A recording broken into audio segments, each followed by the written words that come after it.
This year wasn't just a great year for all of us covering the World Series of Poker. It was also a great year for the WSOP in general. The event attracted 107,833 total entries and awarded over $221 million in prize money. The average top prize for taking down an event at the WSOP this year was over $555,000. Main event entries were up, more people cashed this year. This event really did seem to just be better than most other years.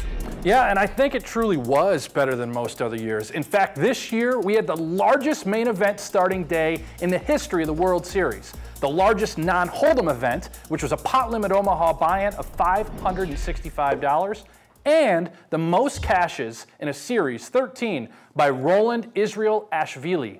Wow, that's an incredible achievement. Now, I know that you played the main, this, record-breaking main event, and something that people were talking about was the interesting sort of dynamic between players who were obviously very recreational and then those who are incredibly professional. In any of your starting tables, did you feel that same kind of vibe? You certainly can tell when you're at a World Series table very quickly who your amateurs are and who your professionals are. And unfortunately for me this year, I only made it 2 days in the main event, which that doesn't pay the bills. No, everyone thought you were the amateur. Let's get real. Just kidding. Well, and with $565 entries, it definitely gave even, say, people like me the opportunity to. Absolutely, and that's the best part about these buy-ins. They make them a little bit lower and anybody can win a bracelet. I'm hoping, fingers crossed.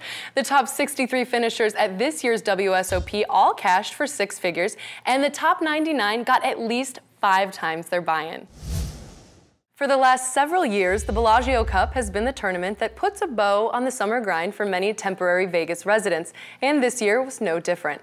268 of poker's best put up the $10K buy-in for one last chance at a big score before heading home and getting a little R&R. And it was Cully Sidhu who took down the top prize of nearly $600,000. It was only Cully's 3rd cash of the year, but all 3 cashes have been for 6 figures and a total right around $1 million. Familiar face Nick Schulman put up just his 2nd cash of 2016, but it was a big one, good for $557,000.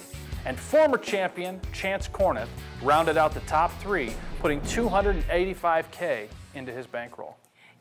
It's a little under the radar due to Mercier and Holtz having these monster years so far in 2016, but Brent, Chance Corneth's year has been pretty darn impressive as well. Chance is on a rampage. So far this year, check this out, $192,000 at the PCA, $547,000 at the Aussie Millions, $407,000 at EPT Dublin, $395K at EPT Monte Carlo, and there's a few other cashes totaling over $140,000 to go along with that $285.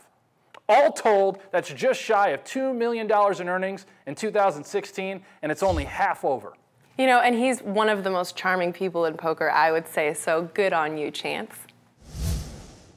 Aside from the Bellagio Cup, the last big tournament of the summer of 2016 in Las Vegas was the 5K buy-in Deep Stacks main event over at the Venetian.